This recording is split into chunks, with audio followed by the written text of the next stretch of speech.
Hello, I'm Christopher. This is Vlad. We're going to present our sixth semester project, which is called Best Movies.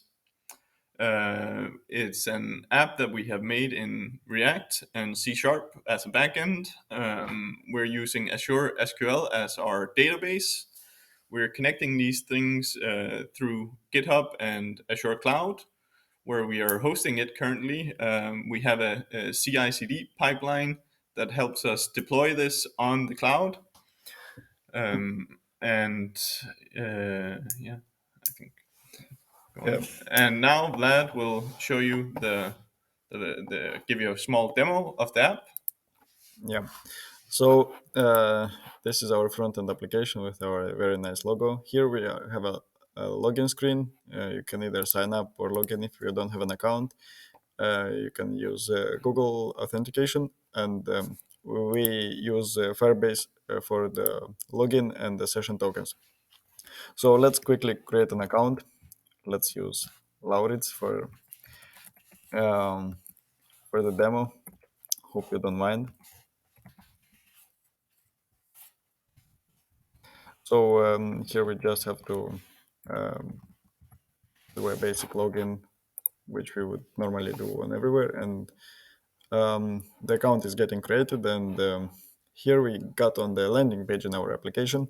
Here we got a cool carousel showing the trending movies, and if you click on one movie, then you are prompted to see the movie details and such, like the uh, the title, the poster, which is retrieved from the TMDB API, which we connected to our backend. And we can see stuff like the movie genres, the release date, the best movies rating. We can also rate movies ourselves and check the description and seeing the actor cast. And if we would scroll down, we would get the directors. As we can see, the API is not providing pictures for every single actor, which we replace by a placeholder. So yeah. Um, so if we go back to the landing page, these are the trending movies, and we can just navigate through them, and we can we can check what's the hot stuff, right? And we can also see the number of votes and the average rating to give us a quick overview if a movie is actually good or not. We can go and navigate to our sidebar where we can see um, to to browse for people instead. And these are trending actors right now. So let's say, yeah, we want to check how is Ryan Reynolds doing, and um, it's loading for a bit, and then it starts out with his description and stuff, his birthplace, and then his date of birth. Well, and and then we can see the contributions of his in the movies. Apparently, Ryan got 91 movies uh, where he participated, which is a very big number, and we display those in a data grid. So you can actually click on a movie, and it would show you the details again with Reynolds as the starring actor. Um, and then we also got a crew grid where it would show additional roles of Ryan. In this case, in some movies, he was acting as a director or an executive producer. Here we would see stuff like cameraman, perhaps, and stuff if they did some extra work. So yeah, let's go and do something cool with the movie. So let's say we like Willy Wonka, right? We watched this movie, and we would like to give it a rating. Let's say, yeah, let's give it 9 stars from Laurit's name, I guess. And then that is our rating, and it will be saved in the system, and we can actually change it. And we can add this movie to a watch list. And currently, we don't have any. Therefore, I guess we would like to create one. And this is a fantasy movie, so let's go fantasy movies. So let's create a new watch list. and then it should go. It should go to the to our profile. It says hello Lauritz, and that's your fantasy movies. We can click on this one and quickly go back, and we see our rating is persisted from the database. It's fetched with the uh, it's fetched by an API call to the backend, and we get this back. And scrolling down on the page, we can see the director of this movie, and if there would be many they would be displayed here, and we got the comment section. Currently, this movie hasn't got any comments, and we would like to say something about it. Let's go grade movie for the kids. And let's post this comment, and here we have uh,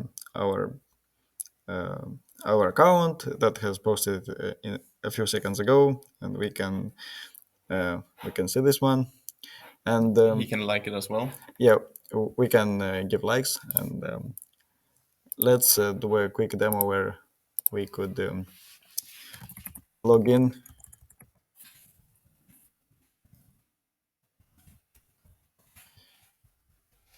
And, we can comment as well. So here we got our comments, and yeah, that's kind of a social feature um, of our platform. I think another thing we want to show is our search bar, which we have made. Exactly. So we have. You wanna We do it? have a live search bar, so once you decide you want to search for somebody or something, you over here you pick if it's a movie or if it's people you want to search for. So let's say I wanted to search for Lord of the Rings, right? So I would write Lord of, and you can see it comes up with the results here, and it nicely displays them. If I, for example, and if you click on it, of course, it goes straight to that movie, shows the movie page. But let's say I wanted to search for people instead. Then now we could search for, let's say, Ryan Reynolds. Yes. And you can see we filter these search results by people who are most popular or what movie is most popular and try to put those at the top that best fit to your search. So, yeah. So, and also if you click on Ryan Reynolds, it will go to Ryan Reynolds, and yeah, and we can see his page again. If we click here, we can also sort by release date, by character, or by name of the movies he's been in. Thank you. We would like to go you through the deployment process actually. So here we're using GitHub Actions to continuously to do continuous integration and continuous deployment. So when we want to implement a feature, we are doing a branch. Um, we're taking it from master usually, and then we are implementing all our stuff. We do a pull request. We check. Each other's code, and it merges with the master branch, and it we have these workflow files where we can specify the jobs that it needs to do in order to deploy the code to the Azure cloud. So here we have a build and a deploy pipeline, uh, jobs in the pipeline where we can see that which commands it's using and which um, version of Node it's doing. So here we can see that it's installing the Node modules, it's building, and it's testing if it does it properly. We are having some environmental variables for stuff like API keys and Firebase app IDs and stuff like that, and those have to be handled locally, so we don't commit that stuff. However, Azure has no way of knowing about these secrets that we got. Therefore, we have a file um, um, where we specify application secrets and have variables and stuff that we don't want to share with the external world, and our app can still work fine. We tried to do feature based development where we would have our master branch as the master, and every time we wanted to add a new feature, we would create a new branch, do some work on that branch, make the feature, test it, and all that, and then we would merge it into the master. And as soon as we merged it into the master, it went straight up to Azure. The back end, this is not normal practice, I would guess, but we chose to expose our Swagger on the production build because we don't have a test deploy branch, which is how we did it at my department in Kamstrup, where we would have a, a, a branch we would deploy to, and then see everything went fine. And once we had done that, we saw that it worked online, it worked in the cloud as well.